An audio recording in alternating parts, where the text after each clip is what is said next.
आप देख रहे हैं सत्यहिंदी.com। एक नजर अब तक की सुर्खियों पर। अमेरिकी राष्ट्रपति डोनाल्ड ट्रंप ने भारत में मतदान प्रतिशत बढ़ाने के लिए दी जाने वाली आर्थिक मदद रोकने के फैसले पर प्रतिक्रिया दी है। ट्रंप ने कहा कि हम भारत को 21 मिलियन डॉलर यानी 2.1 करोड़ अमेरिकी डॉलर क्यों दे रहे हैं। उनके पास बहुत पैसा है। भारत दुनिया में सबसे ज्यादा टैक्स लगाने वाले देशों में से एक है। हम मुश्किल से वहां पहुंच सकते हैं क्योंकि उनके टैरिफ बहुत ऊंचे हैं। ट्रंप ने आगे कहा कि वो भारत और प्रधानमंत्री नरेंद्र मोदी का बहुत सम्मान करते हैं और वो 2 दिन पहले ही यहाँ से गए हैं, लेकिन वोटर टर्नआउट के लिए 21 मिलियन डॉलर क्यों देना।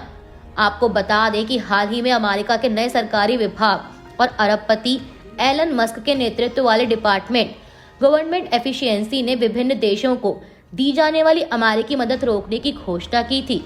इस घोषणा में भारत में मतदान को बढ़ावा देने के लिए दी जाने वाली फंडिंग भी शामिल थी। यूक्रेन में जारी जंग को खत्म करने के लिए सऊदी अरब में अमेरिका और रूस के बीच हुई शांति वार्ता को अमेरिकी राष्ट्रपति डोनाल्ड ट्रंप ने बहुत अच्छा बताया है। ट्रंप ने कहा कि मीटिंग के बाद से उन्हें शांति वार्ता पर पहले से ज्यादा आत्मविश्वास है। उन्होंने कहा कि रूस कुछ करना चाहता है, वे बर्बरता को रोकना चाहते हैं। हर हफ्ते हजारों सैनिक मारे जा रहे हैं, ये मूर्खतापूर्ण है।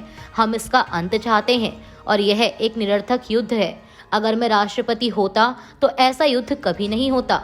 आपको बता दें कि अमेरिकी विदेश मंत्री मार्को रूबियो और रूस के विदेश मंत्री सर्गेई लावरोव के बीच यूक्रेन में जारी जंग को खत्म करने पर मंगलवार को सऊदी अरब में शांति वार्ता हुई थी।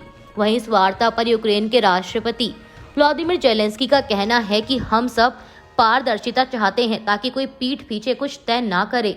हमें रूस अमेरिका वार्ता में आमंत्रित नहीं किया गया। बाकी लोगों की तरह हमारे लिए भी यह हैरानी वाला था। वहीं इस वार्ता पर यूक्रेन के राष्ट्रपति व्लादिमीर जेलेंस्की ने कहा कि हम सब पारदर्शिता चाहते हैं ताकि कोई पीठ पीछे कुछ तय ना करे। हमें रूस अमेरिका वार्ता में आमंत्रित नहीं किया गया। बाकी लोगों की तरह हमारे लिए भी यह हैरानी वाला था। हमें मीडिया से पता चला। कतर के अमीर शेख तमीम बिन हमाद अल थानी की भारत यात्रा के दौरान दोनों देशों के बीच 2 समझौते और 5 MOU पर हस्ताक्षर हुए हैं। भारतीय विदेश मंत्रालय के प्रवक्ता रणधीर जायसवाल ने दोनों देशों के बीच हुए अहम सौदों की जानकारी दी। एक्स पर दी गई जानकारी के अनुसार कतर में कतर नेशनल बैंक में भारतीय UPI के संचालन पर सहमति बनी है। दोनों देशों के बीच 2030 तक द्विपक्षीय व्यापार को 2 गुना करने और Bharat Qatar free trade agreement की संभावना तलाशने पर सहमति बनी। भारत में कतर इन्वेस्टमेंट अथॉरिटी खोलने पर भी सहमति हुई है। साथ ही कतर ने भारत में 10 अरब डॉलर का निवेश करने का वादा किया है। भारत की गिफ्ट सिटी में कतर नेशनल बैंक की शाखा खुलेगी। कतर के नागरिकों को भारत का ई-वीजा देने की शुरुआत की जाएगी। इसके अलावा द्विपक्षीय रणनीतिक साझेदारी स्थापित करने पर सहमति बनी। दोहरे कराधान से बचने के लिए समझौते में सुधार पर सहमति बनी। साथ ही आमदनी पर टैक्स के संदर्भ में प्रिवेंशन ऑफ फिजिकल इवेजन पर भी सहमति बनी है। दोनों देशों के वित्त मंत्रालयों और सरकारों के बीच वित्तीय और आर्थिक सहयोग को लेकर MOU पर हस्ताक्षर किए गए। सेंट्रल पॉल्यूशन कंट्रोल बोर्ड यानी CPCB ने प्रयागराज महाकुंभ में तटों के पानी के स्तर की जो रिपोर्ट नेशनल ग्रीन ट्रिब्यूनल को सौंपी है वह डराने वाली है। 9 से 21 जनवरी के बीच कुल 73 अलग अलग जगहों से लिए गए सैंपलों में पानी को नहाने योग्य तक नहीं माना गया।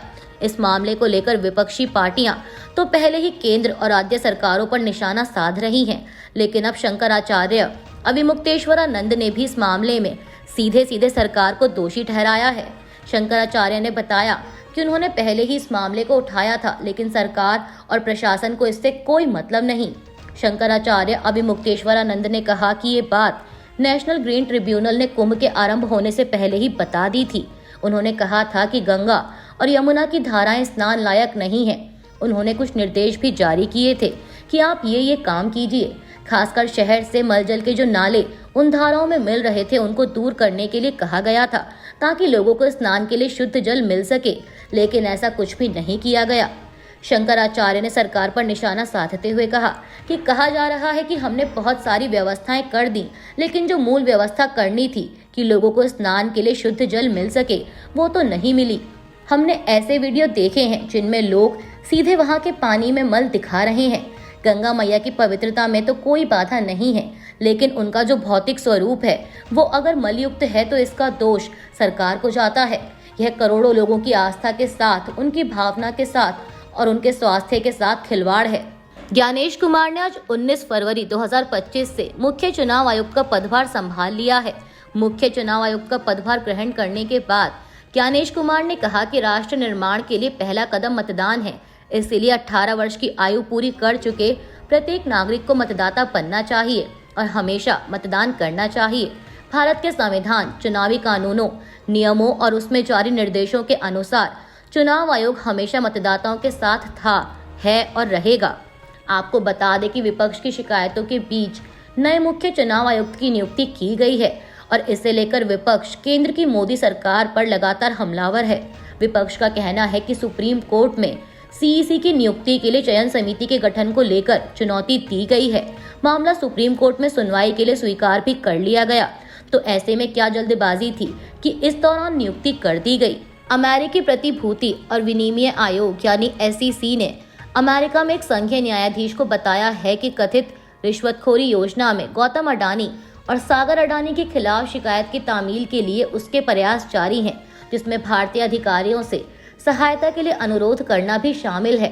SEC ने गौतम अडानी और सागर अडानी के खिलाफ शिकायत की तामील के प्रयासों के बारे में न्यूयॉर्क के पूर्वी जिले के संयुक्त राज्य जिला न्यायालय के न्यायाधीश निकोलस क्रॉफिस को मंगलवार को मामले को लेकर अब तक की स्थिति का अपडेट दिया।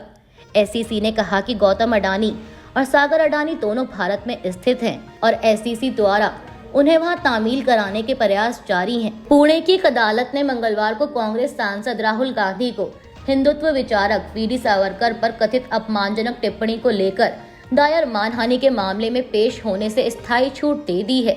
इसके लिए अदालत ने उनकी शीर्ष स्तरीय सुरक्षा और विपक्ष के नेता के दर्जे का हवाला दिया। बता दें कि सांसद विधायक के लिए विशेष अदालत के समक्ष पेश होने से स्थायी छूट की मांग करने वाली एक अर्जी पिछले महीने अधिवक्ता मिलिंद पवार ने दायर की थी। वे मानहानि मामले में गांधी का प्रतिनिधित्व कर रहे हैं। संत समाज ने पश्चिम बंगाल की मुख्यमंत्री ममता बनर्जी द्वारा महाकुंभ को मृत्यु कुंभ कहने पर तीखी प्रतिक्रिया दी है। उन्होंने कहा है कि ममता बनर्जी का बयान सनातन धर्म का अपमान है और उनसे सार्वजनिक रूप से माफी मांगने की मांग की है। श्री पंचायती अखाड़ा महानिर्वाणी के राष्ट्रीय सचिव महंत चमुनापुरी ने कहा कि बनर्जी को इस तरह का बयान देना शोभा नहीं देता, क्योंकि वह इस पद पर हैं। उन्होंने कहा कि प्रयागराज महाकुंभ अमृत पर्व है, जिसकी दिव्यता और भव्यता को पूरी दुनिया ने देखा है। उन्हें महाकुंभ के नाम पर ऐसे अपमानजनक शब्दों का प्रयोग नहीं करना चाहिए। पंजाब के मुख्यमंत्री भगवंत मान ने मंगलवार को विपक्षी दलों पर यह अफवाह फैलाने का आरोप लगाया कि आम आदमी पार्टी प्रमुख अरविंद केजरीवाल दिल्ली विधानसभा चुनाव में पार्टी की करारी हार के बाद पंजाब राज्य के मुख्यमंत्री बनना चाहते हैं। दरअसल जब उनसे पूछा गया कि विपक्षी पार्टी के नेताओं ने दावा किया है कि केजरीवाल पंजाब के अगले मुख्यमंत्री होंगे, तो मान ने सवाल किया कि क्या यह संभव है।